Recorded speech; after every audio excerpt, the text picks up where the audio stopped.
Isa, ni bulu binaka. Noaya itu Solomone Royana Silatolu. Kina Naya Filisi Fatafehi. Ndo bulu binaka na warong tiko may biti. New Zealand, Australia. E na vese burubura. Binaka bali na sema tiko mai ni kuwa. Marutaki ni dotal ne bata-batango men vito mani italiano do madana dengo leilai to bakang bulu sarchukan bikim ni ker sar na kabale bona no ni rongoda na kadimol malumu embuyani ena buku ni nonda tomala taliti ko na vitala no ene bata-batango na tala no bat ke Dr. T iya o babi ni binaka be lobo o tamay rokombati do madana mo langwa lobo iyo bulu binakara biokani na warong cuma na kabini kuwa na besai viti bakang bimbi na besai burabura Australia Filisi Patapei tase ni mami ni Silandi isa iyo binaka Dr. T kala ni sa meding to kana vital nong ko na iyo bebe darura to kana bulay iya Nemo. Dama dar kena dengar laka. Iya. Iya, bahkan reman tay. Iya. Iya. Nak sampai tik mana boleh. University of Hawaii, saya cuma beda 5 mana. Kalim 5 tahun. 5 tahun. Iya. Apa kali cini? Iya. Lebih nak kaya ngarabi. Iya. Ni bularangwan. Nak kabili ko. Ulutang abinak na vital natin kinambang ni ko siya ba Dr. T. Iya. Nakabali po labo. Doti ko na itubutuba binaka tikon ko na ulutanga chunga ni history of and na nonda vitalan noa tikubuni kuwa o tesana ga to mantala ni na madamba ingo kene katolu ne katin kandua ni Oktoba na wakani ndakilati ko kimnirangone na mbaki ngona 5 ni ambaki ni bakana numi ni kena soli na kena tuba kataki koya oviti nanda mai mbula ngalala iya tungalala mbula ni tungalala mai pertania soli oviti pertania na tin kawalu bitsangul kaba sana ga mai tuba kataki kenda na tin kaviwa vitu sanga bulu meda mai ni kuwa 5 na mbaki kung ano kina na tumasambil ko menda vital nota ka na daman sayado na 5 na bagsawoti o tianda na suka talista leni na tin ka bit sa bulu kina tin ka 8 bit sa bulu ka va kung ano soli kina biti pertania o tia ni kuwa and na reda manda na bika yado tiko ibiti ni sember ni soli o biti pertania daman mo nanu malabo daktati na itukutungo be lebu be kenda na itumutume na ngasadaki ele usanda kilato na itukutungo o marota ka daktati ni na vitalo ni ko bakana rong italo bakana tukuni vitalo ta kichuna vidana bulsa ucha na burnesa na burnesa na ngono makawa na bunar dole rong italo no kina na darbo valembo erendole songo di batiki no yer nang ngasadaki merendole talo no vir na ngone ena ken rai tuku non rabia sana non rabia matanggal non rabia usa non tabi baba no tala non tabi baba no blete me kaku ni dangundu se me kaku ni mai daba koso non rakila choko na lubenra ena non matanggal non rebusa se mulanga ni ken reda buti non tabi but non rai tuku makao ya ngoni ko doktor tisa ndor kana lebuni tauki esara biuto me non rai tuku baba no sama itu na lo menibuno korbo baba lagi na tahun lebu sar sama itu baba lagi wakati kerana lebih kirau ni roderbo saya mbaki cinkadiwa ya mai sudah ni saya mbaki cinkadi ni to mai tu baba lagi ni rongone leo kita mimpi mebici sangka yang mbaki tuanga na isema ya enda kerobita lo kini dokter ti ni mimpi mera metal nota cukup berna ngone merakila na non dei teke bu berarti kena buno ibu inta sangka cikin ko dulu sarangai kung ano kinaw beba bili binaksar bikim ni tumbu oni semati kumai nanonda nunggu bata-batang goni talo ni dokter tio marutaka ni bunga hospital bitar tarti kumai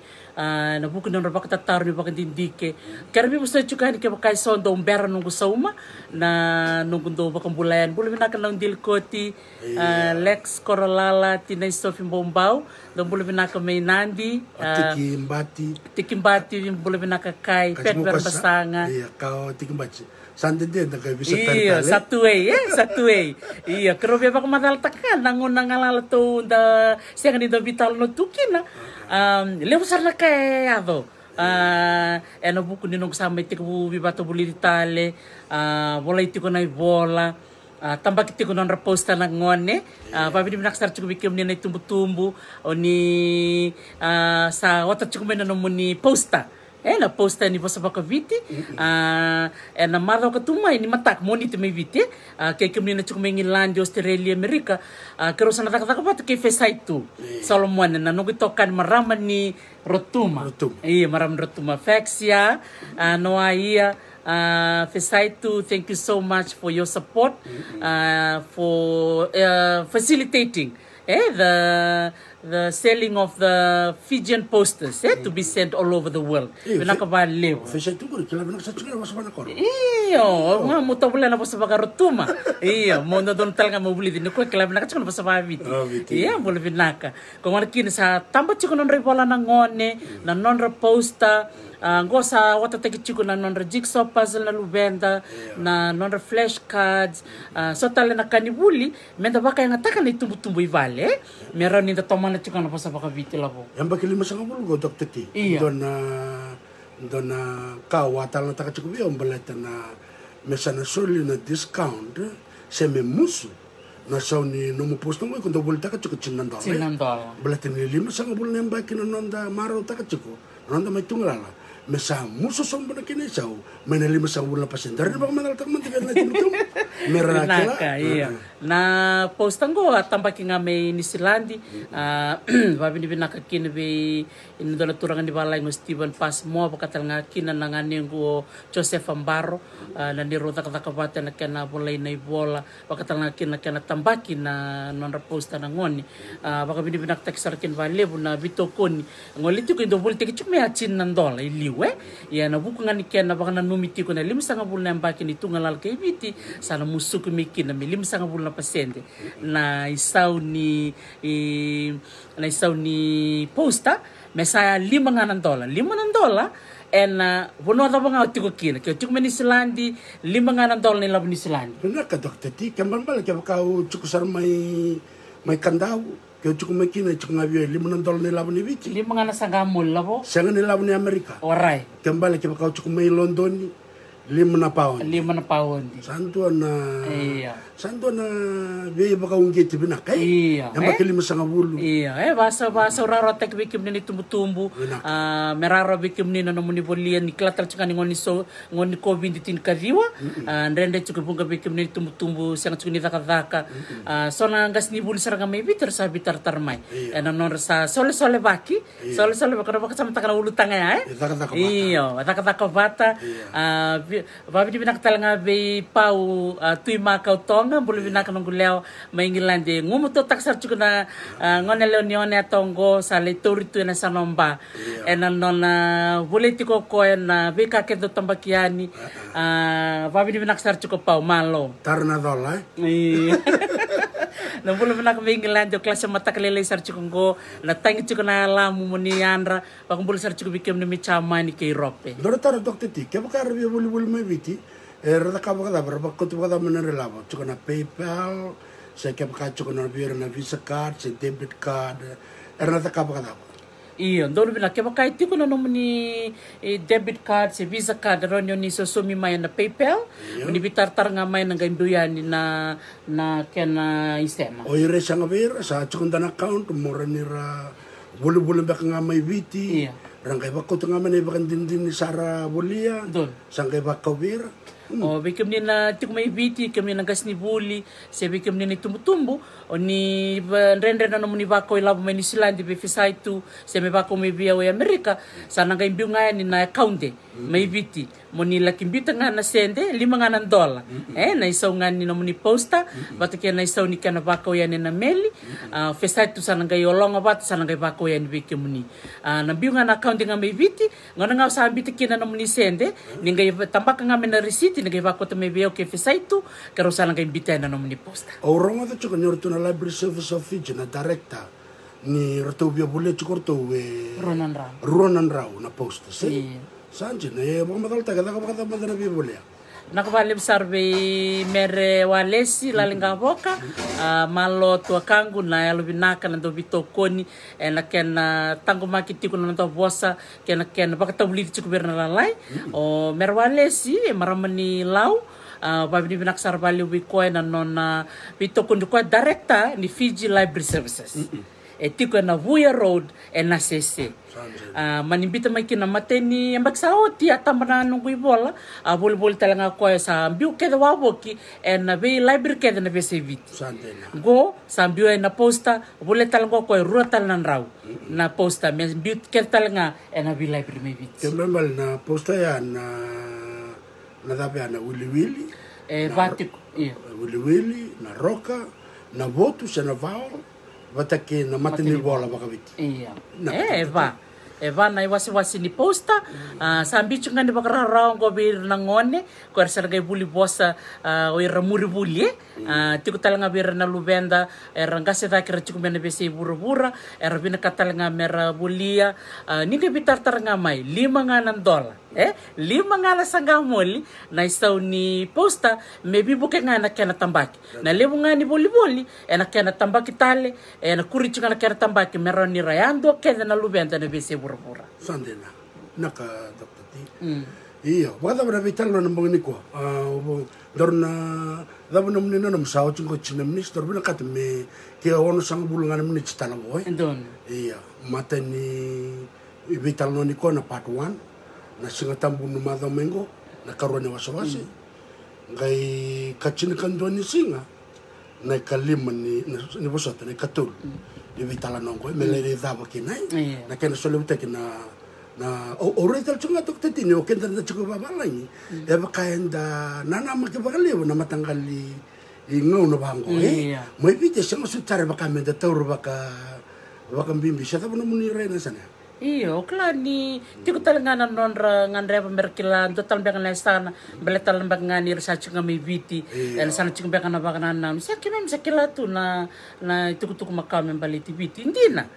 iya ona no moya o me biso takina vital nongo menda vital no saranga berna lubenda au via bakatamba kinto saranga na vital no nikua me lestal na vital nongo berna lubenda merani rekilati kuna lubenda na manda yado na biamba kini semberna tin kawal bitsang bulkava ana kanda na vital na takaniko bata lebu sar chukuna kaya chukuma ibiti ni sember ni saini taki na deed of session ana tin kawal bitsang bulkava sena ibola ni 20 dinati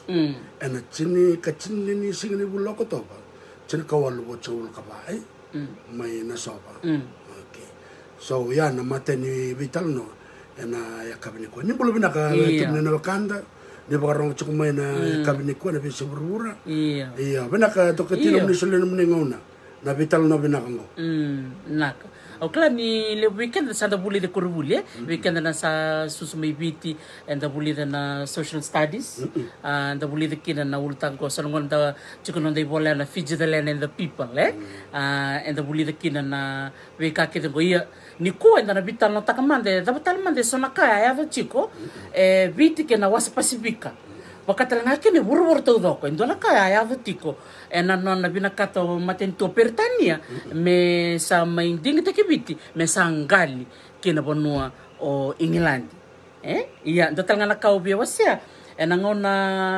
ding te kino viti me sa ambiu me ngali England roa wa talitunga na matento Amerika kena matento barense mendaru sa te ke busar mata dokter ti se bala don me la ko tsunga ba kai tala noa o kala ni lebu na tum bara barong tsumengo ya na vital nongo bier saranga ngone se nga ni vital na ba politiki warai iyo se da bo bia bagare ta kana vital nongo iyo don na kala se nga nindu embedi iyo ngona barakana ka bona bosoba na ke balai hard facts iyo na ndina ke na vika tambake bagandi kebi na vika ya ti ko ni mer ni senitaki na ve ya la ti sana vending dinati ana china kawalu bitsang ulka ba mai na soba mai lebu ka mai obalau iya donu binakai iyo na vital nongo balitir sa chinga baka tambe kindo na lubenda bekim ni tumutumro ni bola bakai bola bunga weekend sana kai kito sa bulida oti yo endina iya ena vital nongo ba hindi ko bia babini binaka na Fiji Museum na balneo Macau na non to display chuko na mateni tamba vale era chuki na ndo na gallery na na history gallery na history gallery ngo bekim ni na sangol may na Fiji Museum and na dura na maten katum dan ngol sa ni mataw dan na pasta na stone bultaki ya ni loloma o tesa na kay durian na history gallery sember ni ngol da kana kambakam ngol da kina masi gallery na sa ni mataw tiko kina na display display ko membaleta tiko na kana soli o viti ki pertania ko ngol kino be babini bina ka berto na Fiji Museum baka bini bina ka talanga be opeta Alefayo director ni National Archives kiro na vital no chuko na mava ko tumay ana buku ni ken na vital no tiki chuko na ulutangango na thamanda na itukutuk Macau kay viti na nonda raiva kay toke ni lubu na nguna na nonda history ba kay toke arbolanga na papalang hindi na sarang dokter ti beti lebu na kain da may bulida da may kila na kangar bol tukutuk tak na kay balangi kay so na nguna ninda sa buli binaka na itoke sa lebu na baka din tiki adaka so na nguna na bia rongo tapi rongo mata umbeka sesakya na nguna minta talo no tak nga na itoke na itu ko membalit kenda don iya don binaka baleta ni iyo ndra kambimbia menda reda na dam sarmanda ya chuko ibiti ni sember ni reda mana papalang sember ni laku mayo orto blai orto Tasman ya 1643 o ko ya soko nga ya rerba ko me asom o klabi kem nimbe kana santo kila chiko na itukutuk Macau kay viti o viti ndona puno rongo lebu ena bese bura-bura ena ngauna ena tinka bitunan rau tinka walunan rau ngona la komikino Captain Cook me lebu sarna ka me ronga de berna bekanda na tonga ena nona ngole mo ko me entendeu ko e tolo nono la ko mai Captain Cook ena was Pacifica ngole mai New Zealand the wir by Australia ngole baka le entendeu ko tonga le entendeu talanga Tahiti kare mari bal dokta tino la ko mo ko sin la ko mai vici the wir by me la ko tonga mbelati ni talai chuku mai talai chuku mo ko na matento ngilani ni wir ke na soko chuku na wanga na ngona makawa era la ko mera sing soko chuku me ba Italia era matata chuku na matento sandena era matata chuku na matento era talai mera mai ba ka dornon ritavi o chara relistale era li tukutuku era li sele talon tukutuku ki buana ranandi cha la ngol talame na koroni la ko kembal mal no sele no tukutuku ya kembal ni tukutuku ya era marro itu ena museum beka mendaka me pertani don bina bete kena kake der me songone ia baka viti sana ia baka Pasifika wili talanga kina sombe kana tamayang ni tomater kawata don bina kai iya non roso kutu io la kutura singi la kutungani ra io chiko na balambali non ra soko wasa non la kuchukana bangangara ni inda kila chiku ni siang walanga New England tiku boli na wasa Pasifika na ngona ya chiku talanga o na buno baka Putukali na buno baka Spain na buno baka Barense na buno o baka Wilkin ba na buno baka Holland New Holland ko baka then kin be Australia ke bakanda kila na history se tukutuku makawa ni Pasifika enda nangaro ni semata kina na nondi tukutuku ni toke kwaya ken bala unge tiken chiken tumbutumbu dinta takaba nando baka ndike meramba ilewe meramba ilewe nanda chinga ninda redi kente chinga bata chinga witsenga kambimbi menda reda na zamande ya chukui tong na zamande ya chukui Samoa baka virtu na ina rom ni singa baka virtu me Vanuatu baka virtu me Solomon na zamande ya chukui virtu bata na kaya do wala politika kente chiko ena mai trikenda se ya da chukui Hawaii se da ya chukui Australia ki New Zealand sander ken mbal ngai me tiga buna chin kawal nan rawia mangela ko me muro chama ni batik Amerika ro matin tungwana sar tu makau tu ir na matin tu makau do no saranga ba ko rombuta kindina dare da matanga Magellan Ferdinand Magellan ko listale na tin kalima tin kadino ngono makaya se sember saranga ni wocin donan ronambak sang basik mo able test wocin donan ronambak sang basik mo Captain Cook and that's 100 years you already on a chronological timeline ni bakana buno Australia New Zealand na buno la ko mekin me Hawaii kandina saranga ni tukutungor in the 1516 of Christopher Columbus ngela ko chung America in 1500 tanro ni ngono talanga butu bonua bangar bonua ia naka undo bata buli de berano ko ni buli ni ure de rando baka ngata kana boss na discover ndo tukuni chiko Captain Cook discovered oya undo la kau santo da kaboya usa kerir ngone bul meraka kuni baka ngata kana boss na discover mera baka ngata kana boss na encounter tembel na discover ka mo sang oy ko matin tamata mo reida iya na bonoya baka chiko talaga na rai ni lala na bonoya right that's the word the meaning of discover when you discover something you see it for the first time the encounter there's people already there kambal rosot iya robi malwai robi talano dono bina bote bosa mbimbi mende kila na kene mbal iya but ne baka to kun me discover baka ndambe dikino irembe kana to kin unor satura tu kya o la come la tu bona ya ke ta tekena ni to rutini ngona ni to bona misa bola Pertania se bola Portugali se bola Spain ke dona kana baka to kaya talanga ra ka na babalang na rongole mai na via tenu na Pasifika tu na dan rendina baka banua ena non sanga ngole mai saranga baka to kaya ta ka beira na kasanga ya chiko nangonongo na process of decolonization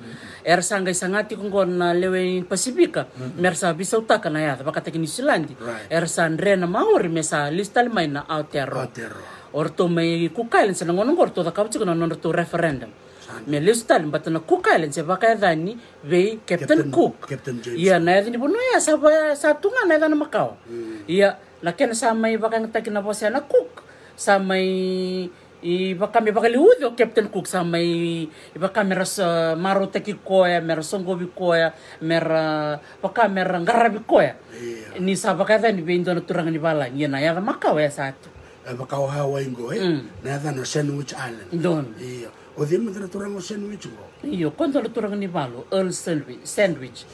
turang ni Ngilandi may total nga bir na belutaki era soko bulimay na ngono makaw kondo baka to kay kino Hawaii mo sandwich baka to kay ngono Earl sandwich Australia ya tu na dan rame baka to kata kan kay balangi don saranga o di New Holland sanjina New Holland nga Holland mena buno baka Amsterdam ko sa Belgium chukungo ko na eda kaya baya sangga mi baya ni po o Marshall Islands baka ni bendo na turangan daw ko Marshall ko nakabaya men tagaredi chiko na ngonong ko sa Bibisau sarte ko biso takana dan rai baka te Vanuatu endo dan tuili o New Hebrides iyo balato Vanuatu ko na matin tu tondonga matin tu wur to doko ro bilu taki tu rona matin tu nang doba tanangon matin tu Branse kana matin tu nisla o Pertania sanga nin do biraw bia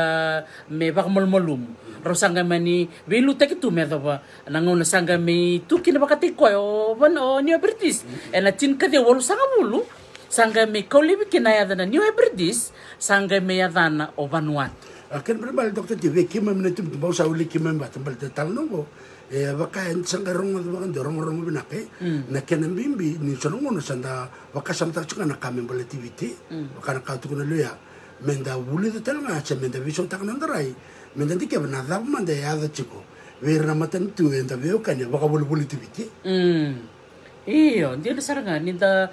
gere da menangan nunggu banding dike tiko nang dapat dindiki ni beka Macau na ka Macau baka na tiki ni kuro na ka kitondo kelia na tambani baki keli tiko talanga na tuku era bolai bir na tal era ngole mai na tin kawalunan raw le besar ngana ka era mai bola ka umani wasia chukana kina na kena baka ya kana nonra mai duru mali weekend na toke ira na tong Andora kango bia baka madalata kan balete ni lebu sarngana kami baka manangana kana baka tokai na yada na viti gona non rali rongoda mai na babalangi mai tonga ni rakavivi kenda chiko na fisi na fiti baten na yada ni banua sanga ira mani bolau ira baleta na yada makau ngana viti isa malistale ke na tala no makau na ngon makau iya ko sarga mi bolana kana baka Rusia baka Varense na baka FIDJI Fiji iyo sa FEEJEE nangon nanta na wili kakina na non journals na non revola Macau o ira bola nga like the way they see it in their mind they spell it according to their language iyo and also according to how they hear it right but ira rongot nga bira kay tong sandi kemen balir na kaitong na karong dea chuko na imbalan ni bosa na viti se bosa din nga baka viti sara may bulia nga na kadra balay sara merong nga bir na tong iyo klas saya da Macau nga o polongeriti sa chuko na non na iba ka madala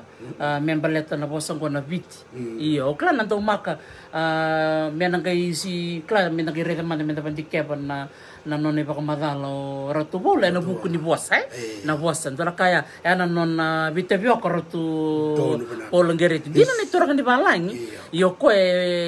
buli saranga ko na tambanan ni linguistics na non redo ira na waktu kaya taki ni Vanua na bimbi talaga niya da raba imbalan-balit pero kantar borong sukumang ko dokter ti rano bakal laga kasar mo madalta nga naran rakilangan na daw imbalan-balit mo sa viti sa na fiti iyo nakana po sa baka Polynesia na non na ba madalta ka chuko Paula na fiti rabantak talaga bali bu may New Zealand o terra fiti fitianga me baka chuko me baka na baka na dambe ni singa it's like the east iyo to the east na fiti WHITI iyo lebu na ya baka Polynesia chukina na po sa na fiti balataya na keni bale but ni soko chuko iwasa chuko matanga na tonga na bosa na tonga na kena bosa Macau the south iyo Kala, ndagerida na vi atio na Pasifika era wakatoka itu because of its positioning. Right, na buna rachiko kina. Iyo. Kembali nerkachiko tonga ya ofiti, kembali chiko mo kwe ne zambe. Iyo, era chiko mena zambe ni singo ira la chiko mena rum Rum So they traveling from the west to the east. Right. So era nakaya o talita kino ya na do vandindiko polo palatini kwe vakelia titombo na wasa vaka viti sena wasa vaka Pasifika. Meron in the reda vaka ramba ilevo na imbalimbali ni boss. Bete na boso lang grafiti vaka kachika may Aotearoa na fiti talanga chiko talanga ne dambe singa to the east. Iya, tera fiti on the east coast. Fitianga on the east coast. Iya, saga chiko talanga na nonde talo na Macau. Me bakani bunga bikim nila sana kilati kuna barong chiko mai kona kena vitiki na tambani kau. Na wasa na viti ni dando vitika na tambani kau na kena musu na kena ngai metawani bo indo na panu. Na kena tawani bo indo. Na wasa Macau na nonda wasa baka viti na wasa baka Polynesia na fiti WHITI that's east. Kembali ranin do biro ya na kena mbali. Iyo. Do biro ya ndo kena mbali. Ndo ni semata albir na kanda na tonga. Keba kaya ndo keba kandi keba totoka ni keba. Baka buru baka sama Dr. Tin balet sono mon sanda do tor tonga kedi o ngone tuku balet yaw ko ngango. But na vital no ni ko metandol no ndarai. Viso no ndarai. Nadi ko mo sono raibo. Don. De esinde don. Bukete de ngon de vital no kina. Sa chiku biko na kento baka madal biko suntu kur biko. O na kenen balan ko ko tukun biko. No non rai nan daw ni bosa. Wa na kenen balan. Iya. Yo be kenda na bosa baka bitu Macau. Kenen balan mo biti kanta na ka. Biti. Totokan din. O marota kana vital no. Ni sia Macau ya dari dana tal no Macau. Right. Iyo dari datalita kan da vital no takana bika bango ngai semati bir nandoni bosa, ngai semati bir to na turang marama ranga sibulu baka demu. Dari nda kai vitar tartalanga bir na buku ni bol. Era sabolati ko orto suliani si watimbau. Vital na turang marama so naundimber sa lenga orto ndo taka tuen na tambane ni bos kani to baka viti anda babi ni binaka bir keda na maramango sa baka dengu ya nia sa volai tu na non rei bola na non rei tala no Macau ko kina bimbi kina weekenda menda relesu isa na tava manda bola o naundimber ke ira keda na marama rambula tu na ngonea na bekan balitika ndona ka se da baka ndike mandra buna da satu kina karawala se na Fiji Archive se na non to una marro tu kina raya na tamban na Minister of Education tu kina sona volte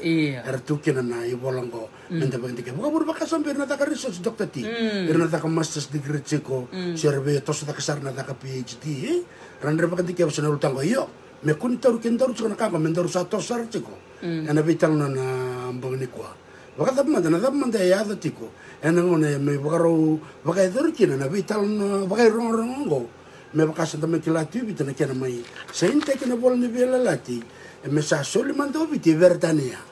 wana maramna nandi o Queen Victoria ena nona vital mai lebu sarvir na bulany me bakanda kila esang wala nga ni kere ubiti bakan tuanga mesaba kayo narnanti lebu na sasang ito ko kinay me taw ni kada man dia chuk na semberiya na ngone Dr. T iyo tunga na kau bia baka madalata kaya se ko na non rangwale may na tong posibyo maafu una bia da butikina na dano nang to problema nang kay iyo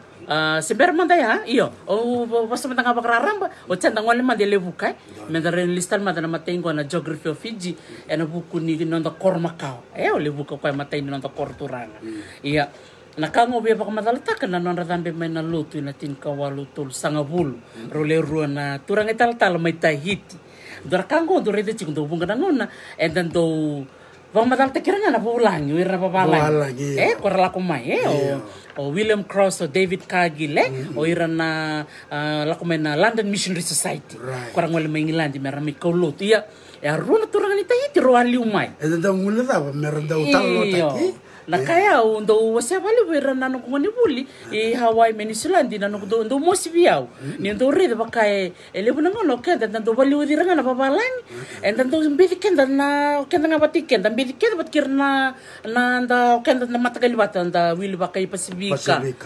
na bakasangori dokter ti chuk sanga bikenda me buna ngoni ko sa na kenda ngono mbeka misanda na rei tale bagro misanga me bisuta kena rei baya mendondo kair na makandara vol tuk na batkenda na da bro bagador na turango rona turango rongole mai Tahiti rongole mai na nonro Kolotu ko ngoni kina na ngonongo wikem do na wekangu beka mo neata pau orto na dimbita katungan na kana matini dambe mai na lotu dambe mai virtu mo neata ni rongole kina na turanga ni Tahiti sarto ngai muri mai na italtala babalang sarang ngai ngole ila kemba nagereda sona itukutuku baya sampai kami ni ke pakai tuku sona nom ni tukutuku ni kila ni wase talanga mai na singre ni dolum bek ngana no kurai ya na kau ndo bawili katu au na no mo wasean na buku ni ani nungo neata kei na ni ono la kempa babi ni binak beru ni nungo ni ro era mai tiku pakai kina na turanga tal-tala na non ramengarabi era mai lomani sa odena dan ra turang ni teitu ko chungula sega ni utora na dan ra na tabule monanga ibak sangara na turanga ngau Richard Life wakila na tin kawalu lim sanga bul karua tiku bolo ko mela kemba na buna unding takina na etan baleta nyoko sa mai durtale tingo ko na vital nota kini kana solio viti pertania la gereda ni sono ngona nda reda chingo kenda na rai ni kana solio viti na sanga ni reda okenda o de so chimanda era tiko na tonda ku ni bibisa kingo tagereda na nonangai duru mai na turangan ni tongongo maafu o ko li tu sarto ngamo ko mai la kemba ke bonombalau ko ngoni kina ruana bonongo na bina kata mo dabuta o klana bunga talanga bikem ni no ngai wasia mai na bitu tungoya so ngana kau bina kata mo wasia na be kau kune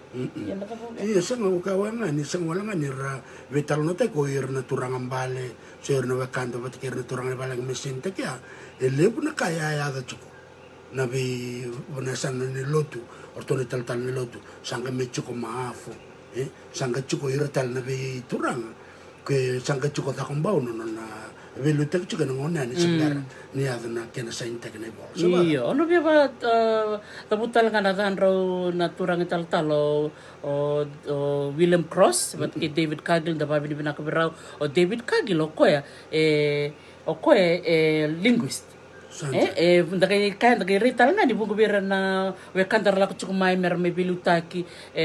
na wasa Pasifika they came with experiences and didn't get me tal but he's actually a linguist kwa rarok no kwa na may imbita pa na nonda vosa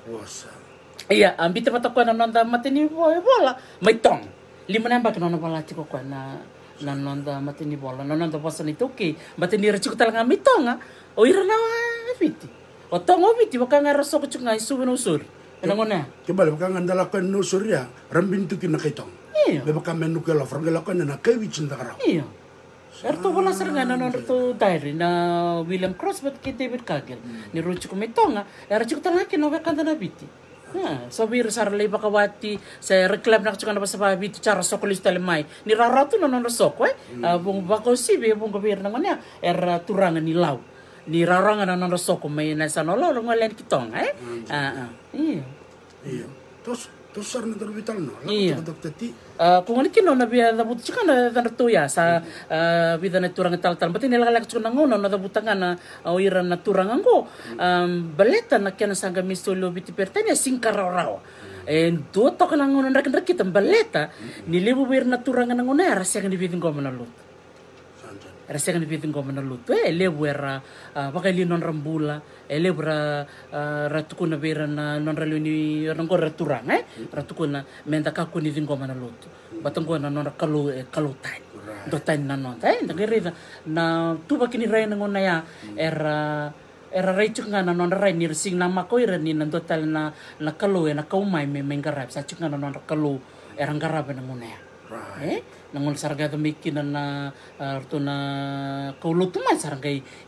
total na di kalo sarakoto buli mai iya nanon raken ranon rami bisaw na turang siyang tokon do na karan kanrenre bunga ndaba kalibunan ra elebu na kandara mati Bal no to mai rene ba matal takina na rende talangani karto mustawa di sang to lak saramai bakan to ibici. To mai to ko bolitong. Endo na kaya to riko taka serto sangani kata kan to sun lak mai kinai biti. Iyo balata ni nangona makawaya sa kilele butu kino biti na bese burbura ni bonu lebu kina na ibalu lebu na bibolu to biti kilitan na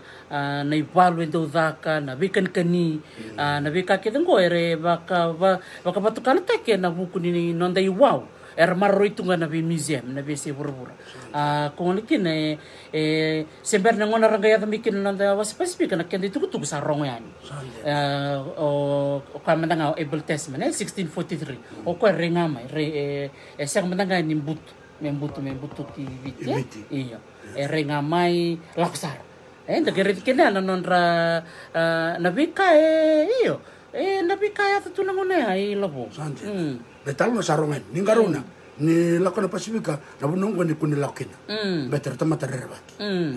ke baka on le mbutal ne bam era ni ada be kona lang bala talanga obiti ndona ka mutuku na sega ni doanga na turanga me viluta ki viti todo ko ndu na turanga ena non randi banua sena dan beka bikito mi kanda buna manin ditanye dan du turanga nga ena non randi banu bakatikir to metong chuko na tuitong i Hawaii chuko kameamea or to metong chuko tui kanokupolu or to na turanga or to me Samoa chuko na turanga duanga or to me Tahiti pomare to na pomare ni reposa nga bandua vilute keda na bietene no keda obite sen Kaya na po nenrenrekina ni rala ko men na dokolotu rasing sa tapa na kararaw.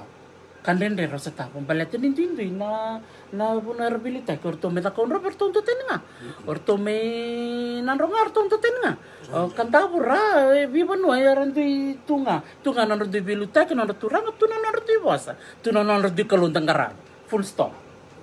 Rongo mena ka tati. Omo na nyotal no chiko. Ni amin ke baka ninda barong chung me baka tikir naman santo na ka rongo pinaka baka buru baka sa matalang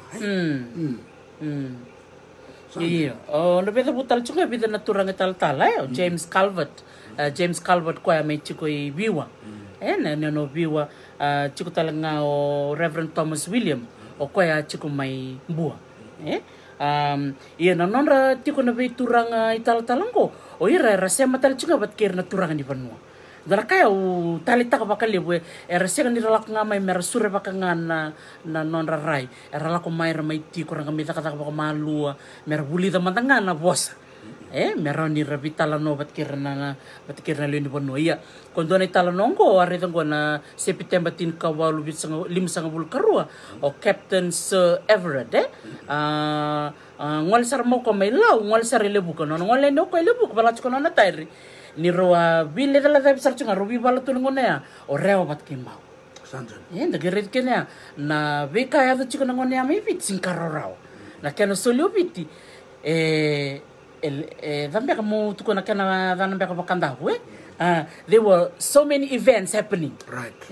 na beka bakalotu sangkay nonon rasya kan binakatele merbisau right baleta na ngona nga sa bisaw kinendua na turanga melotu sa kwa rarasar nga kin berto na matin tu baka pertania merto sa kuchir watamay right nakaya u binakata mo wasya baleta na de kana ngonongo sa daringa na kana sulubi ci pertania daringa na renga ni bilutaki na reba ka politiki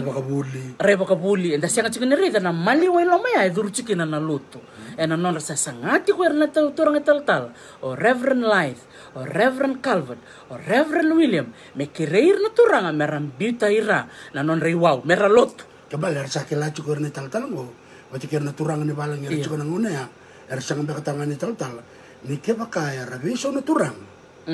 na raw me tayo uta kina matentu don sarang raw tal nga merbisa don raw tal nga ni rala ko batamay me senta kina 20 din na deed of session don sanjena iyo dara kaya u nakatamo wasya nabuku ni beka ya tiko bunga nangona enda siya ngambeka ninda wili kambeka na nanta social studies book yang go so nakanu gubandindiki ngerida sandina ngona lebu ni kaya tu en VSA viti esa ni kararau vita la kango vina kata mo se weekend ni kua o kla bunga beko ni sana kilatiko me bakala ngono ngo da sanga mikila na tin kabana sanga tin kabana sana tolu na matentu to bata kumbuna umbur basanga bat kay to bata ia da lista la ngono makau ni sember ni solo viti pertania orto saranga na tol na bunongo ertua bakang tek saranga me bira na biluta kina ngona bira tal wat kira na ngole mai na matentu pertani era me daka bata na tabuteni bitana rango na tinka walu ono sanga kalima kina tinka walu ono sanga kabitu 1865 to 1867 iyo sa sangasar nga kina na turanga na buni balu may mbau rato penista dakumbau me daka bata kira na turanga en bembati ni barabi bitilehu iyo bakatalanga kino wilkina na sano lo may viti na sano lau bakatalanga kino panolebu en kena sanga mesanduren do na matinto iyo dagiride na sasanga na dami menaloto na tin kawal tul sanga bulu rola ko mayo Reverend Cross kay Kagil na 1835 sagala ko may to Reverend Life 1852 iyo sanggala ko may to 1865 sa la ko may kinan na ngangandre we roto na turang tal ko kala ko mingilan dingo so they are missionaries but there's also the politics behind it from England iyo la ko batikir may na itukutuku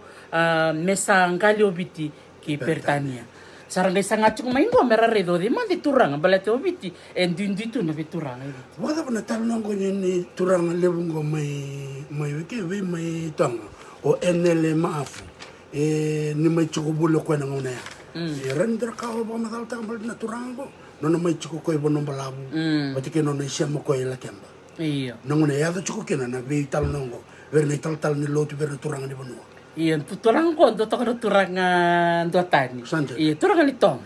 na dan to ko yo enele maafu o tuitong sudo ko na tin kawalu tin kawon ngai lenga chuko ko na tin kawalu walu sanga bulkan do o ko ya ngai may nona matay ni presidente may bilu tek talanga ko be ratu zakamba o ko endo talanga may o ko ya enona na matin to ratu zakamba right ni sember ni sente kikinan na sember iyo asol be zakamba me bagan din tak man erao ko ni luita ke viti me da buti bana tutu ya na tuiviti kembali anding taki ma fokoya me nona lulu ma fata la katal nga gada katal nga ma foko sangay base mo ko melomolom me bonom balaw me bakata kila virtu no kanta me bonom balaw mosi bina korolo molom lebu chukuna bakanta na tong bugo bir sar basur atau bakanta nga mitong o maafu sangay sanga ko men reti law bat ke bonuli menon iyo ko tala nga sa sanga tal chunga mo ko me sanga ko men no viti mengali mere ngali tong cinturang raro ko iyo dame mo politiki iyo o ko ngata na sa roro right iyo roli di bitoka ni bat kita kumbau o tia listal mai me sasango ko mi sangkat kita kumbau bachi ko baya na kenital no una no ma magento na ngon men ngai suretio Dr. Robert Nicole ko professor go me University of the South Pacific men ngai mi wasia na non research ko na disturbed history very interesting thesis ya bola Dr. Robert Nicole no pinakata nga men ko na bitavio ko Dr. Nicole tan running on sente kikina a did of session me da na ngono ba koloni ba kanta kai iyo vida ni bolo wili kitiko baleti ko baleti maafu iyo don binaka kalara ko ya ko me sema ngono kina na Tobat Confederacy en non da ka na turanga o enele maafu iyo iya nangone ya mo be ba madalta korto na turanga me bitilebu orto wele sartunga ori wele ci korto me bitilebu lako orto me no ba madalika iyo korto me sa sebara sombe kar ramadana vital nongo ni rasang ni nonon turang bal garsing na may bakaita be na kana sente na kai ni bi ka ken da chunga barabi Ke tona chuk me dolo ke to mo de lolo sartonga. Sia, ke mo do ele tu. Balete din do tu do butu ka tu. No gurai Era ni do re. Iya. Balete ke to na bian ya no kanta mananga ya no gono pasangan na kuna buno bota butu mikin ke to na manundu tang. Ke to ndu na turang ndu na buno ke ndu la ko mikin. I kanta we so na ni to bi kor me kanta bu so la semai ra. E so semai te lebu. So semai ni tasir, so semai reo. Ke to dotan tak la maten to ke to. Iya. Sanga na mutu ko ngam ko bakasamta. Nengon sa me sente kina na ibol ni bela tingo na chini kawalu vichang bulkaba na soba na tanro ni ngona inda ngona re beto ramatentu baka na lo mani bano kwarsini baka itabi non turanga na bela la timbo en ranga izonga baka lebu na viluta kini ngona bakolo iya iya da kini lebu na ibol lebu randa kaya dolo wo lebu na ibalwa raka non sangata na matentu bakolo Beletin do tai na non rai ira sing ira non rai chunga sa chunga ni turanga chunga ni mingele ke bulu bina chuk me tal mi ke le lutek tal mi ke ni waindu non rai ya bekito mo nga bakala ka may na mukambuki na karoni ni turanga ya sa ini en ibol ni bela tia o roma tentumbo na nito turanga le na bunival na tinamos yo me bakana ka o kachuka ya era saini takana kaya ena ke mersanga mertango makira talanga kela ke bakasa na manibeli utakina matentu koloni nila kutumayana manwa mwe na naval ship kwa rera bakamafu ni sala kwa tumea ke bakawata counter ka renyo besu renyo kau na lenga muleni bono ene kito ngonea o na bunivalu sama ito ke bebotulo imbara sa sinchuk me bikito me na bugumbuga na moskoro sa ara we ko no to bi malwe toka bata ke irna turang bale ko rechu kana mama batini wa bara iya esa menrongo ko le na vitala noa ko sa manila ko kino ko me le bebu kita lang ana kena sente kena bola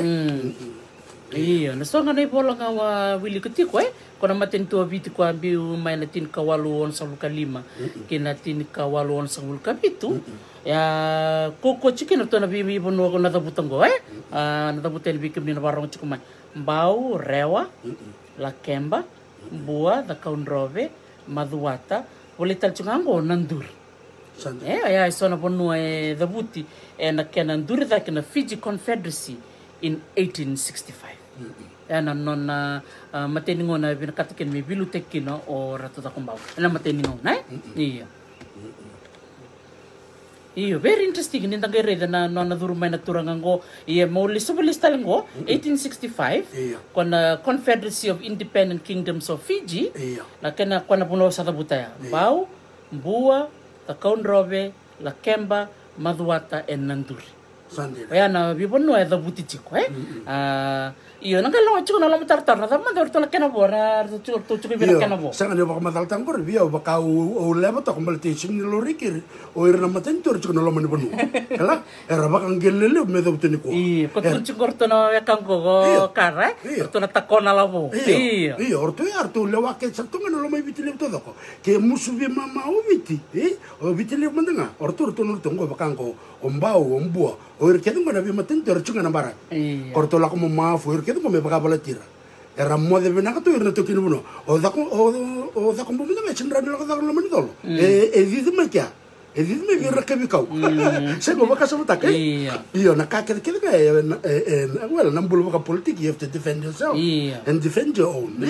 leadership so 1865 sangkala ko man 1867 sangkala mi wasiroke na matintu no na durchi ko na milo mo maafu durchi ko maafu o ko lante sanongo saya unti na turango ono ke talong te ko bina kala madam tumai o ko min donga na session o ba mi bina kini na visure ci bertona kanta to may bonom balabu o ron babe ke ka barong chukumai o cha sangay 1871 sangay tal mindurtal na Kingdom of Fiji 1871 nagaria na vital no ni kuwa na vital no na tama da do chuko before 1870 right ko ya na kanta vital no takachiko meron inda kila na lotu o ira na beli utaki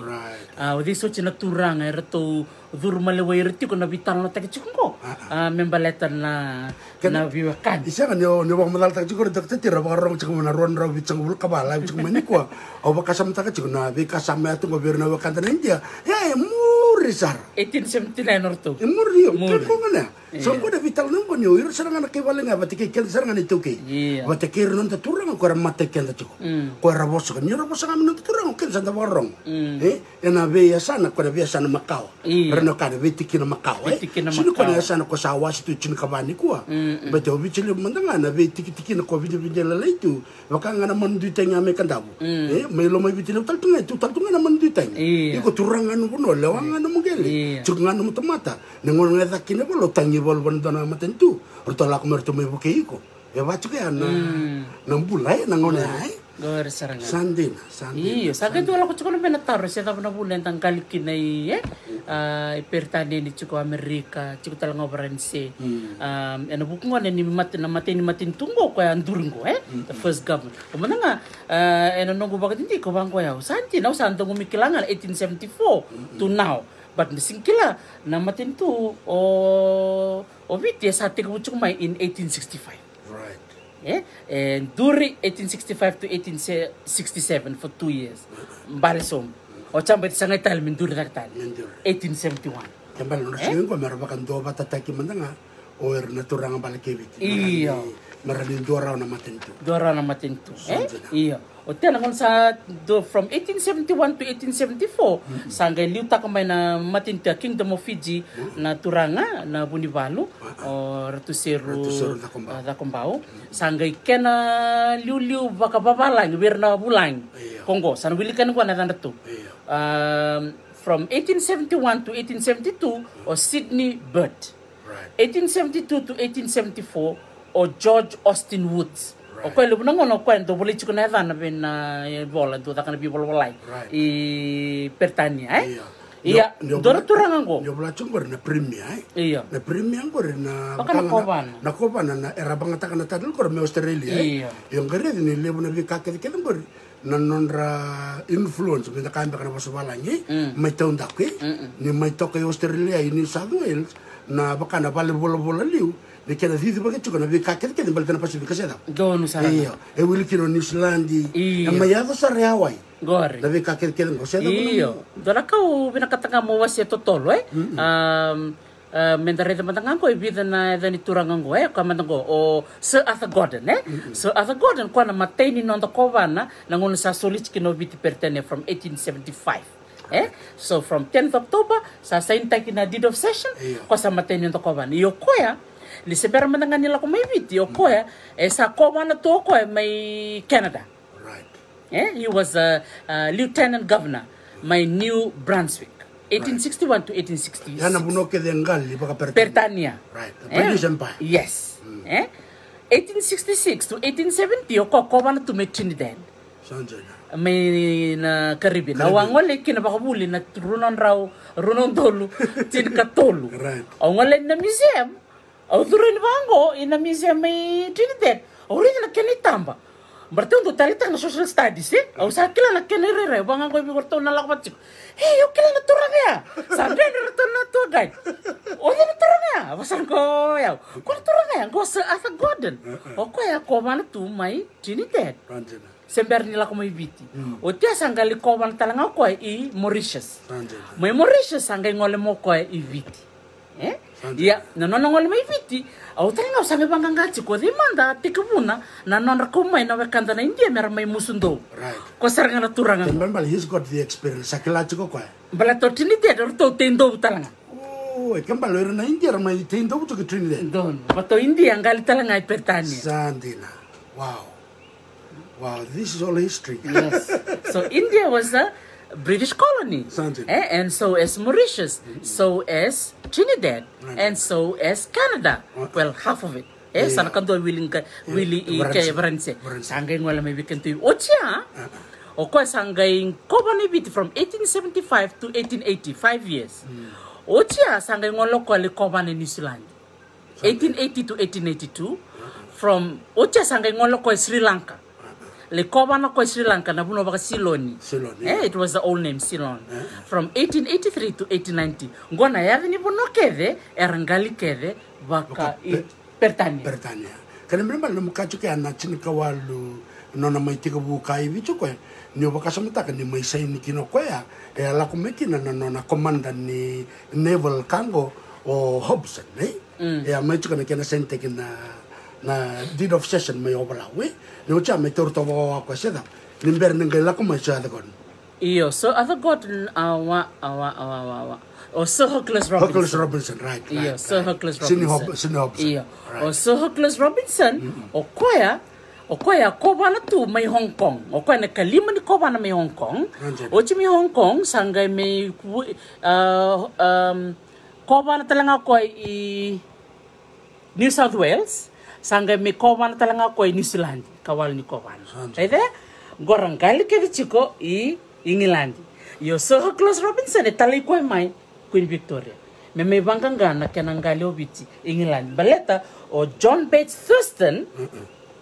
Kamni na naman chika na Thurston Gardens. May biti na Fiji Museum. Thurston Gardens is named after one of the governors of Fiji, or Sir John Bates Thurston. Or Sir John Bates Thurston, he was the premier in Fiji from March 1874 to 10th October. O koe ronga levitan no ke rata takuma. Sanjela. Ena kena sa tatanrenre chiko nagabeka chiko biti na matay ni induri matentu karusa balet ni lusi chiko na ilab. Sara katalay na no kanda na turangan me era na turangan ni bikorkoro. Mera laki daka na bibono mera musu ila. Na bakata. Mera ni didba kina matentu. Ena kena didba kina matay kena koroni matentu ya. Na kena lusia sangai tukuni ni Fiji owed all this money. Sangai bill take away ratu takumbao. You have to pay this money because he was the governor. But at the same time, there was geopolitics happening at that time.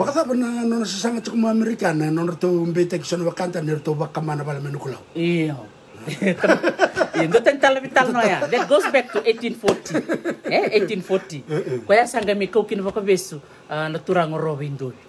Rokotunda keti. Enon sangga kau ko baka besu ko sangay labelinga sanay tukuno ko ni oira na tamata ko baka bun na kena kama na vale may nukulaw libo sa nga nawe kanta na kay Amerika ma sargay talemiki na 1840 meron mi banganga o dia baka ma dia na kakekeda na dol keda na dol keda roto ta kumbaw don batino ko liu taka chuka na matin tu ngone don usarana sin karao na bibo sa keado en tonda kembal na turango da kumbaw baka sumata ni sa solubuan tutu metubi. He was a strategist. Yeah, he was a strategist exactly. But sangai baka samta ko ni chuko na lotu na preso me bertoni tal. Sangai chuko na dina we chuko mesauma. Sangai kamana vale ame nukulau. De dol kia sa dol to ko. Dia mesauma be ni sinran de somna baka da. Don sarang. Kemal sa ulum bale ke na. Sana bangarang ako don ngoni sala me durukine me kakuni biuke de wana. Me do me dol dala. Sangai nga Pertania. Satu baro Pertania. Sandina. Kan iba kasam beken buka tu mugorong din nda reda na beka kede ya chuko sangai ngole nyo o John Bates Thurston mero sangai lebital no ke naturang na bunibalu sangai lebakal binakategi koya mesa ya bakal mol tiko nga mesa bolenga I Pertania sangai talemai o Sir Hookles Robinson me mai bibuke ena kena volai bakai bola na beka na may saintay. Right.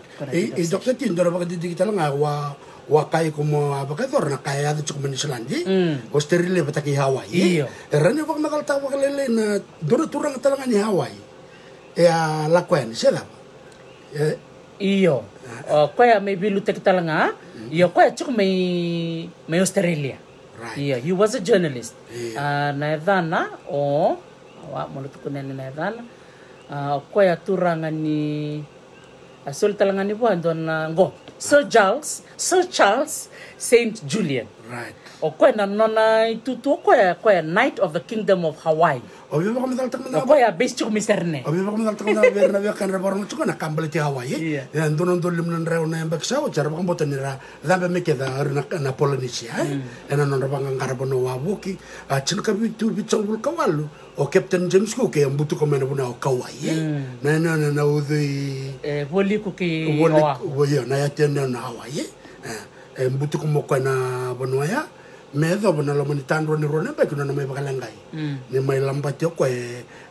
ke ale ke kua a be na chika dio bichangul ka dio o cha sangai me baka ya chuku mai sini ya me bichina be matentu ya chuku no non raturanga le tu ko nga le wana bono todo ko sangai rabi bolboluti e kambai maui e kambai o wau talanga mai Honolulu ne sangai lewa ke do kamemea na buno kede ko mengali bakawa iya dara kai bi bakur buti kino Hawaii orto tangar to manu ditang labo sanje na iya orto wareni do na turanga me do batanga bandu orto na matin to Hawaii ngai zako batin 1795 wow 1795 na turanga ngo kamamea ko chuk saranga neno ngo bigal iya na ngona ya o Oahu, o Maui, o Molokai, bat kelanai. Orto ndui turanga ngano ndui. Orto weletu. Na sala ko mekin orto na Ingilandi, sarto ngai dur merto Amerika, sangai merto do bata. Sangai ngwale nyo kamemea, me sangai kochera. So they were also strategizing. Yes. Yeah. Me tango makon robuno, tango makira na mata. Me ver na la komaya. Bla talanga wir talanga na la komaya, chik talanga na non rangito. Sanje. Batini chiko talanga o Pertania, o Rosa mabat ki Amerika. Sanjan. Iya. On the side chiko talanga o Chamani bat ki Branse, roa watal tunga. Iya, ninda vakasam ta kan ninda vital no chikira manda kan tukina buna hawi doktati. Iya. Ra tale te ki Pertania bakaleu. Me bena kaya chungo be Amerika. Iya. Balato Pertania bakai chiko bir na el talanga ni lolom. Er dolo manira na tukini bono Indonesia, Orto na Amerika sang, orto sa durga mai, sa kwa nga o bararong se sang ngai ngai walewa. Ana kene bakan tin na rede romano ke abate ke monolo. Kona kunro da kachugor na token bono ni sini kire bir ndaraka. Durunga mo Amerika na kabeda ka. Iya. Sangin saranga iya. Iyo nakatalanga bewasya talanga bir talanga na babalangi bekem ni rangon ni barong cukumai nakabahale bekem ni tumbu-tumbu ni barong cukumai babi di binakan bekem ni baleta di sarangon oke dari dir ke balang da saumani rebat kerenga sa ke balang iran duin duitu ciko iran don bisnis wilkene o tona wipi orto sama ciko yo balau o ko endo bernan don indak bisnis ngol saranga mo ko tin kaulan raw sa may tunde itu me tabongo orto bubal na wipi orto bubal le buchungo me witi orto lang amor to business so they have business people saranga chiko na beach combers saranga chiko na traders saranga chiko na whalers so they were all different categories ko ya kondora ka bimbi bekem ne tumtumbu ke kan ni be bitano bat kirana lube muni ni waswase irvaya chiko talanga wirando kolot so they were missionaries they were traders ko na la ko merami bangarayasi so they were sandalwood traders they were bishdima nandri na dirto binakat orto na China orto na bekanda Malaysia wir binakat talanga nandri me ko en berto so there were all these things yes yes we had all the resources. Wow. Yeah, cukup weekend na Nri, cukup weekend na Yasi, cukup weekend na Niu, cukup talanga weekend na Tobuto, whaling. Na whaling bata nanguna ya. Na whaling iyo, na whaling. Nanguna sa siyangkin na liba-liba. Ira sa bakang ngata na blaba, na uro ni Tobuto, may bakwangar na ravina. Iyo, na buna ramay dakakina na whaling for light. Tanjena. Ia makana kaya ni orto talanga metong Samoa na taleta ko maaf ni chukupi na kaulele buna besi metakina na wanga bakabi so we all have the resources yes so we have so everybody had something that they wanted right. I think that was the main point I was wanting to share kon kina na nonto pulida na history vida na kango no biwa se weekend ni sana bola kan me dava nonto vitala noa sal lepo sar chukura barong chukumai ni bola binaka Joseph Ratambua sambula binaka yano sandente ndom bola binaka iyo no beli subotale mentalista kilebuka yo berlau na kena ding tako le buka me mateni nondo korturanga baleta na tomba. Iyo la o seris to ko no mbul na ko tako vakambul chuma ni ko na wanga tuna isa mbul venaka. Iyo ana kakerona da kavi kamni na bagorong chukuma le musar chukuna taro kerona ngai topole me kerona volava ko matela laina no mni taro singa ta mingo kerona ngai tasera kataleani le musar na kai umo mulele kerona se chukaningo ya ena ngandre me da mama ba malu okay Dr. TV kedra bagorong chuma we have to rewrite our history menda vola sarang kenda ni tuke se menda tal no tako kenda wir na le vengo na davan dina ya chike and to write it from our perspective na non rai na tuke o ira na non tangase o deso chimandera saini en non da en dina session na tikini baba yendare tal manda menda ngole ni lubuka no bena katamo waka bini bina ka berto na bubal ba turanga na tule buka arto na turanga na bukumbuke bukumbuke wai iyo baka bini bina ka berto na turanga tule buka ni bolai chumingo na nona vevin gomi na turanga na tule buka beira na babalai na kena kuko ni bolai sartunga ko na history books ni ko na tamandra na kai balai father of Europeans na nona dolava na nona lamani vale me vingomira na babalai kembali senga wala ni tomba tango mai tule buka na o tule buka talanga evidingom e ko wetekira ya ne baka sama talanga ni o rato da komba rato chero da komba bunta mana manda ngara rato tano bisamanga o ko tero turanga reba kina ngona o ko ni tunru ngara nro na kibalai gore ya nro ranga ndo la kuma vitile la kuma vitile ninda ulo maniro iya kondo vi marro kambala rato na wi pir ke na da kam business yes era mai marro ke but ni if you're a businessman iko sibira katana bebala don iko bena katana merabole no mai bol iya la kuma na wanga ramai tu na tombole buka siang to ni na lebu to kaya na sa lebu kaya wabalau ndara kana lebu ni wangara boda tukin batana da kawun iyo that's another discussion shipwrecks iyo lebu chuko na da kawun to kami wabalau o ti lebu ka changa indo lo manera iyo kawetekira ando kawetekira so na buni kana ding tako lebu kana tomba tin kawalwar so karua sanga toki isu saranga bangangara ngeronga tel chunganda na bibusakia ni sa ding takitel ngokandabo na iyo na buno may ngaloa ngaloa na tomba ya ko chumbeki ngo na malata o na muana o tabuki bida na tomba chikuika they were considering that kembali sa to kitika ni na toso na korba babala meleu elele na buno na wanga patana ngona ya na wanga nakachiko na biboli ora na wanga buka mino sala wanga nga iyo sanja iyo ngalo so you need a big pot right so ngalo me tomba lebu na buno ya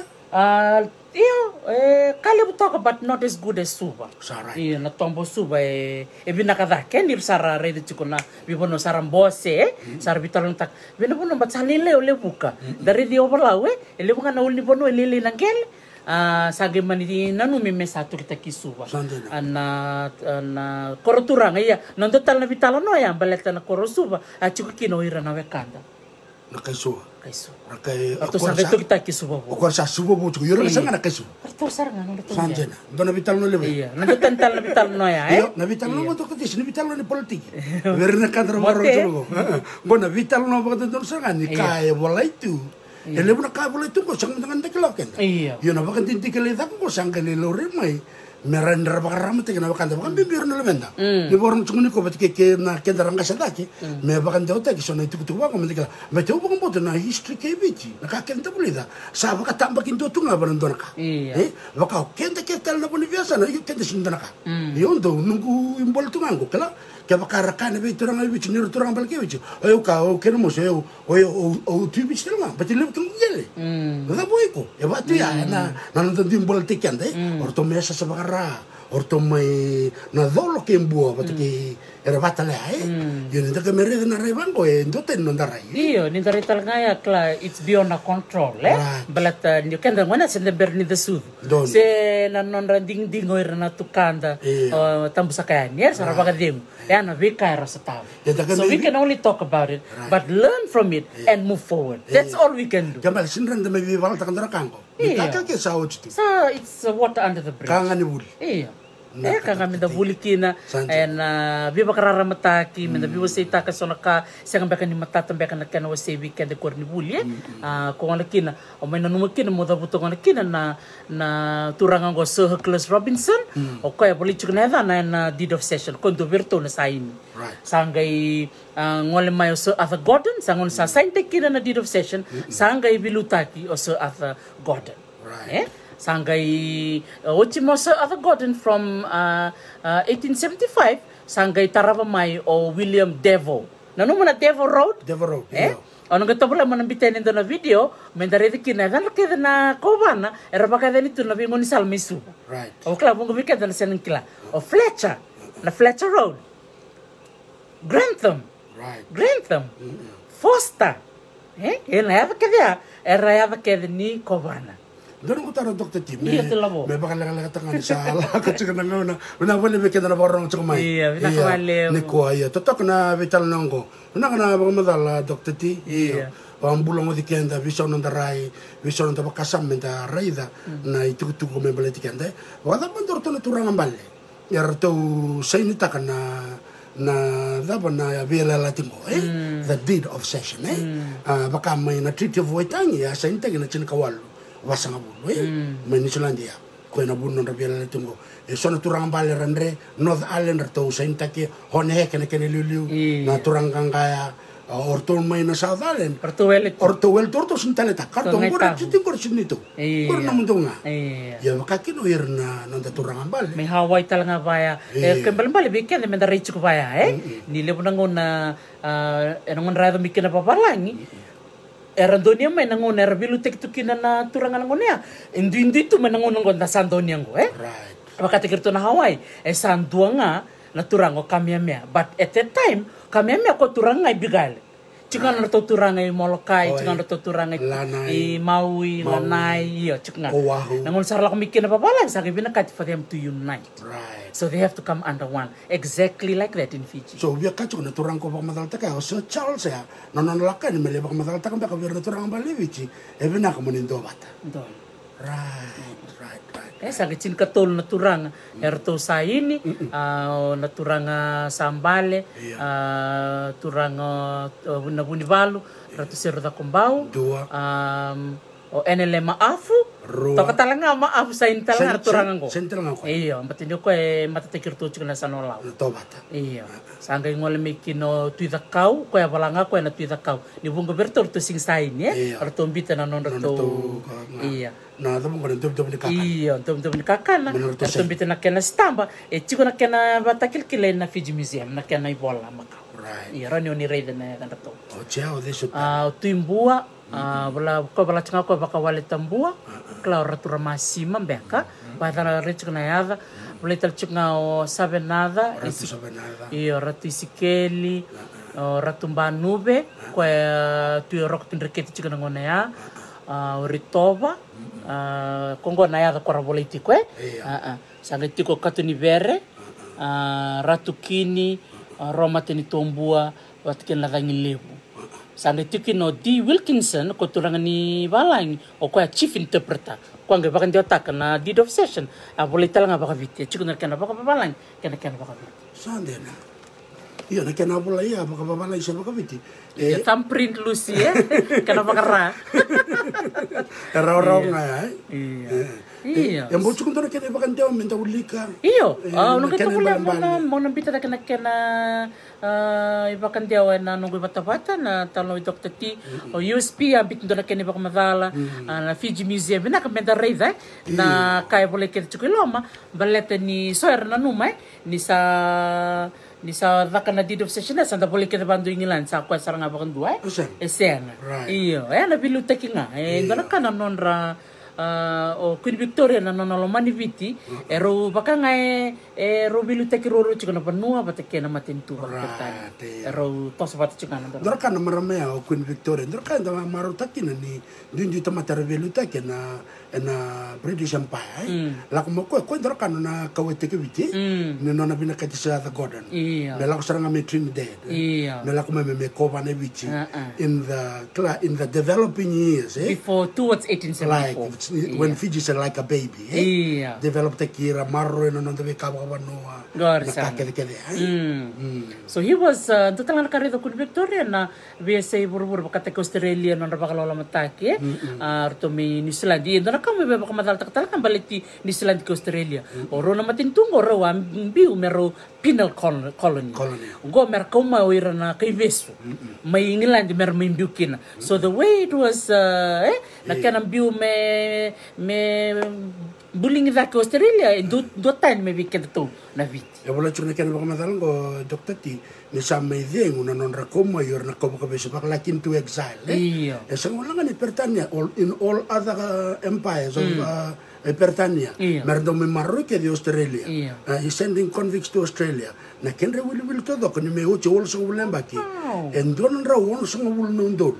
na tamate rakome baka bis Arbondo menawang karami maro Australia within that 80 years mana chin kapito wal sangul kawalu kina chin kawalu on sangul kawalu kor sanga me tukina ngai chin ka dio sai bandua sanga me visa Australia to be the Commonwealth of Australia andin bina kalabo iya da sanga nakakena na boro sema kedi chiko na boro tumu sungun sanda do rongo talno nga da sabu kambutunga na talno da rongo iyo ninda bala iba didik da bakikil talengo ndangai redike na ndindi na kainda rongo da sino non re bagan dewe so ne robola so ne bola ninda ke bagoli ke kila o ye sanga ndo tenim bang na kai chiko sanga la ninda ke bola ngan dua musa talno ta kan kandina uli ke tale ruo to le bana bola na kene lave or ne gore de kina so it's always good to look at a few sources and then you make your conclusion and kaya that's a good research no kuni uli ka ngando sana no man sa kwa nga pakata ki maafu and rin rital so tal na bola tal karatukuna mende bakan din tekin yun nabi ba madal tangal turangan go sa Hookless Robinson na no may BKBT talimay may Trinidad may sanga na kana ngalio biti Pertania sangai ngalio biti Pertania na kachinyo kotoba sangai rtomisay na chin katol na turanga wilu kina maafu kay Sir Hookless Robinson o tia sangai wilu takimo Sir Arthur Gordon from 1875 onwards iyo ando talana ko binakata mo sebi ka na barong chukumay ni kuwa o Sir Arthur Gordon na utina no na bilu takyo ko from 1875 1897 o ko sangali chairman nindo na company na Pacific Islands Company Limited o ko sanga meluta kana kenala kikeli na phosphate na yan ngo o Banaba Ocean Island ko sarangay tokmiki na may kay Rambi iyo bikim ni nasa warong chukumay o Rambi pero na wekandar chungo may na tombo na teo eno no Rambi pero singile wa na nonra kumay baka surara tek na nonra baka sukumuna na nonra kato nonra kake rababun tok binawanga rakau baka rakau tani mai ono kay kire Dr. Katerina Tewa menang gamin do na nonay talano kembale ultal nga giro na urung gori Dr. na urtal nga sultal nga kinalise na matinto chamani may keli na phosphate kembale ko no na ko abo kaya no na Australia chairman sa mga ko ni company chairman may iyo listal ko Ingilandi tosta kinono tutu dagere na kakera ngarangan reba me listal chiko ki Pertania si Chamani si Speni si Hollandi sante ni sarot me mending te ko sa kon badin sakla choko no bulna ke pasik sante saranga iyo o klase comeback nga nanonda vital no ni kuya klase talbo weekend nang valem sarvikum ni na warong chukumani tak no ni talitaka na no ni warong mai nanonda vital no vida na yada nga chuko Ares Swanston o kuya ngay nanonda ni bakasalo maafu na bagichin ka walu on sanga bulka ba de bunga ber nang una sanga mendur kina matintu ita kumbaw sanga may biluta kita lang na matinto ta kumbaw non rabing garabi to be maaf madaming ko nang problem mo nang wasay maaf yan weekend menda kila karuni kana waswas iyo na karuni kana waswas from 1874 to 1970 kembal na waswas go sar may say ni taki na bela lati bata ke Pertania bata kerto na turang balto sa ini don yun of sas na madaming ko sanang kay tumanin na tanro ni ngona na kena say ni taki na bela lati medom ni tuba Katikovic di na saranga en ka chini ni okotoba chini ka dio bichong iya Iyo, no vina katalanga mo ento talanga tung cuma membalet ni talno membalet lovoni Iyo, no kaito pala mo nang gawasaya ni na madamingo menda vital no taka. Eno buku ni talno membalet viti na kana solo viti pertania. Vital no ni kuwa ena ngauna ni dadambean ni na 1874. 1874. Iya, ni taka ni tali taka buku na kaya ado iya ndana rede matangana nduna sanango madamingo ndalang kaito manatali. Dono. O maruta ka Dr. Tina na mga talano baka maramba baka may meber na wakanda era baka rongo cuma nebe sebro bure iyo baka bure baka sama menda kuni ndangule daba iyo nan o baka bote ke baka umenda ki sale bro no to lakin na vese bro bure ni to lakoni sulandi to rede na kaya do berne to ken bono na maori atu le chuko Australia to le mbaki iya o chato ke la como Hawaii na vika ke dia tala verde to kin bono o reta ko viti baka enda kalunga tantina na to ke Dr. T bel vika ya da vika enda verde to kin bono ke dia non rangel mendanga sara lawa ke nga wir na may galira mer may lite ke re di na sara o New Zealand mendanga Australia they don't become independent Hawaii is not an independent nation resability tinga wir na bilite ke but of viti Kwenda marota kaya nyoken santa mai tungala di na sara santa bola chuko na ketangele santa kela chuko na matanggal na takot na busa kera mai sudi baba lagi na lubenda era la koviti chuko ngana buno era sema kina ndana kabi bokong kita lang Dr. Timo career na wakanda sama sudi baba lagi na lubenda meranda kote non revolution na lubemuni kena non passport merlai bolai na bolni kambula mai biti kambimbia au chuko menisana di suru no dorbo andra ka kero da kaba saka chuko biano kongas no numutiko ni sala isu na lubemu meradur ne bolni kambula andra ka enda kalung takina Dr. Tina matentu mai biti bata ke hira na non turang revilutaki dira na meya so na kada sin marotaka iya na chiko na kanda sika marotaka iya na vitano ni kuwa na vitano ni da releso da buli mekina men da reliu na da ben da rin da kaba men bibina kala non dia la sandena nangkai tumental na madamingo iya na boleh berital na nangkai tumental na madao katumay babili binak saran vale bikim ni na warong tikumay babili binak birto na soli bakasa mchikumay na bitano nongko ni nawoti bulu binak ela tukutuku levo na kabali besar na sema chikumay iya Dono wakande tukun chukumingo ke bakaro tangan ni madal takin na oir na wakanda may Vanuatu pati kay Solomon dono iyo balit ni sambere may sing takin na deed of cession ya don na vi bakam bombulo te kuya at buru-buru ya yes may atal nga bir na wakanda blackbirding iyo dono binaka be ko na wakanda nang kay kire dokati madamingo nang kay semata nga bakalelay bir na wakanda na Solomon na Vanuatu katalaki na nono tumi bakalolo mataki na wekanda may lobon doon nakaba lolo may adobira bunga bira sangalay ibindaw ya kitukar na ko yun ilaw na biya sa ubiti na nono rakaw mer sa dabanatan niya mer rakaw baka beso mer ngole mer exile enangan rin menda vital nota matini bunga bira na lubenda na ngonongo bunga bira sa siya kanikila ya kambimbi menda vital nota kasamta mo na kami Australia awir na wakanda ko ultra makin so nito kivekent na Australia the South Sea Islanders yes they were also involved with blackbird dono Vanuatu Solomoni orotu mo man nga lepo na orotu marakaw talaga baka bumbulay Australia merlaki tindo rangoli tu rada tu mana kau lak ngam na wang rabes ka ba lama rabir te ko nang merakaw merong talaga na kenrital no iya dono bina sebenarnya kembali besar bikin di nabarong mai sabi tambe kana pala kunin tapi tanman di ko isa rada mata kalau kamu ya iya iya sabon kana wal isa iya nakabali besar bikin di na tolon rawata di barong chukumay nakabali besar ni gabi wasita kaya ni nanon tapi tanonggo enda nang gay vital no tal chukana singatang bumingo ngono batanga menda na tomantel kin na vital no ni itukutuk makau kevi mani be karodangi na kana bakarong tukumay kachukumundil na ya tutal nga na non routine na ngone ya na matento ne da kumbao tutal nga iyo tutal nga non labo tutal nga non sitamba sila sil iyo sil na non rakwila tutal nga vinaka na valem Iyo, ir talaga na kanda na Rambi, Tuvalu. Binak talaga may nakila na kanritan no ira na kanda mi Tuvalu. Era ngole may viti kosarmichi ko yai Kio. Gawir talaga na kanda na Rambi Para kumi baka kuku rasya ni Randova tanon na bimbi may oceanal. Bana ba? Betul naur. Naur. Iya. Navaleb. Sef nakabalib Sara. Eda nagay sa tali na singatang bumaingo. Naka di mana Naka